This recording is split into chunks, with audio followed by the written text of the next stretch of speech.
بسم اللہ الرحمن الرحیم۔ السلام علیکم ورحمۃ اللہ وبرکاتہ۔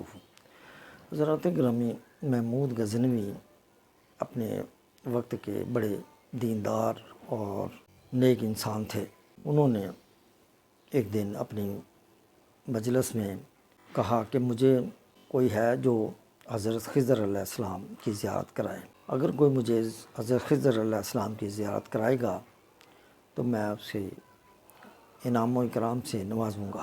اس مجلس میں ایک شخص اٹھا اور کہنے لگا کہ میں خضر علیہ السلام کی زیارت کرا سکتا ہوں، مگر میری ایک شرط ہے کہ مجھے ایک ماہ کے لیے میرے گھر والوں کو راشن ڈال کر دیا جائے۔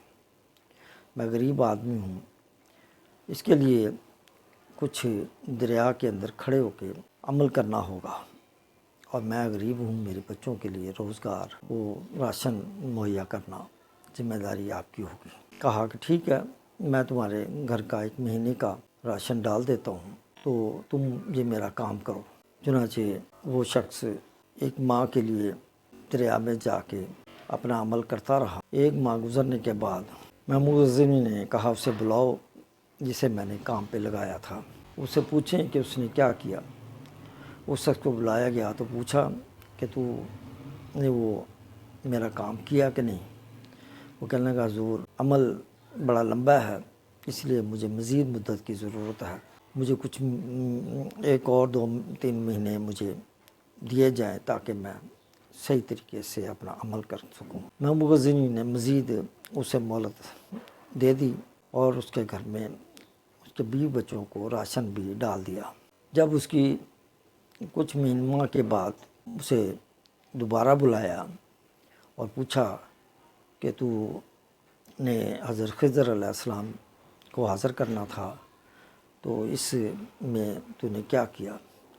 وہ شخص کہنے لگا کہ حضور، میں اور خضر علیہ السلام میں کہاں اور میرا خضر علیہ السلام کہاں؟ میں غریب آدمی ہوں، میرے اندر وہ قابلیت کہاں کہ میں خضر علیہ السلام کو حاضر کر سکوں۔ میں غریب آدمی ہونے کی وجہ سے میں نے سوچا کہ اس وجہ سے میرے بیوی بچوں کا گھر کا راشن پڑ جائے گا اور میں آرام سے سکون سے یہ 2-3 مہینے میرے نکل جائیں گے۔ میں نے تو یہ بہانہ کیا تھا، میں خضر علیہ السلام کو نہیں لا سکتا۔ محمود غزنوی نے جب یہ سنا تو محمود غزنوی کو غصہ آیا، اور محمود غزنوی نے اپنے وزیروں سے مشورہ کیا کہ اس شخص نے میرا وقت ضائع کیا اور اس کو کیا سزا دی جائے۔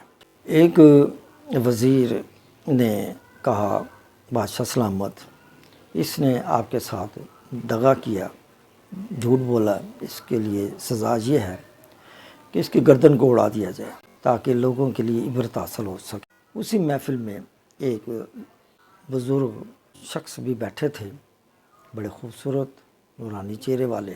محمود غزنوی نے ان بزرگ سے پوچھا کہ یہ جو میرا وزیر کہہ رہا ہے کیا ٹھیک کہہ رہا ہے؟ وہ بزرگ کہنے لگے بالکل ٹھیک کہہ رہا ہے، اس کے مطابق یہ سزا اس کو ملنی چاہیے۔ محمود غزنوی نے دوسرے وزیر سے پوچھا، وزیر تم یہ بتاؤ کہ اس شخص کو کیا سزا ملنی چاہیے؟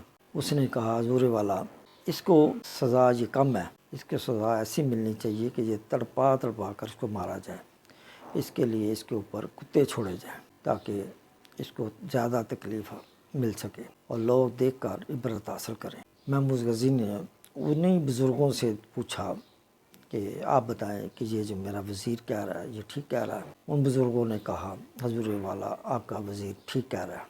آپ نے محمود غزنوی نے تیسرے وزیر سے پوچھا کہ یہ جو بندہ جس نے غلط بیانی کی ہے اس کو کیا سزا ملنی چاہیے؟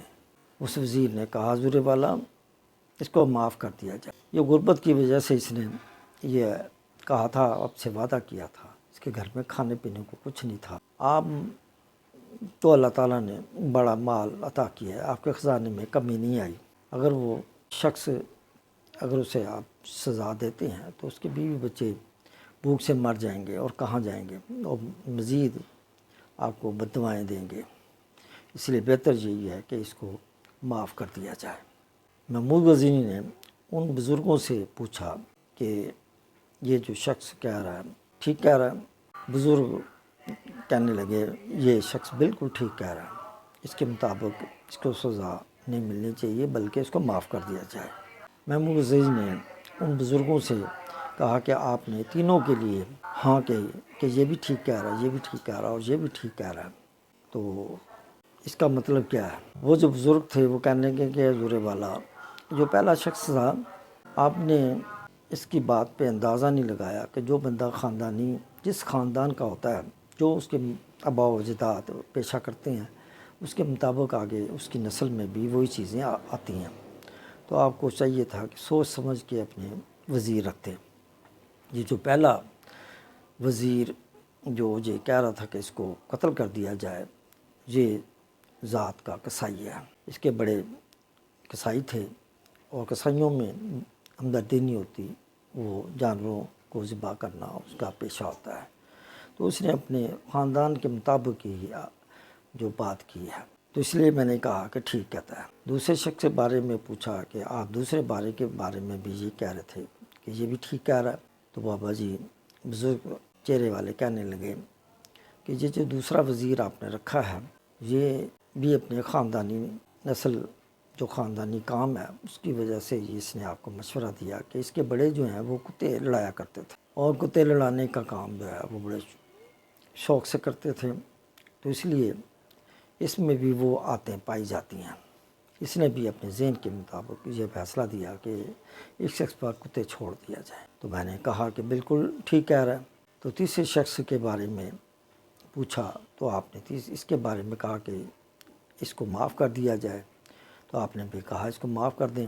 تو وہ جو بزرگ تھے انہوں نے کہا کہ حضور یہ شخص سیدزادہ ہے، اس کے خاندان میں سخی پن ہے اور رحم دلی ہے، سید کا کام ہوتا ہے معاف کرنا، اور اس نے اپنے خاندانوں کی جو طریقہ کار ہے اس کے مطابق ہی یہ کہا کہ اس کو معاف کر دیا جائے تاکہ اس کی بیوی بچے بھوکے نہ مریں اور آپ کے خزانے میں کوئی کمی نہیں آئی۔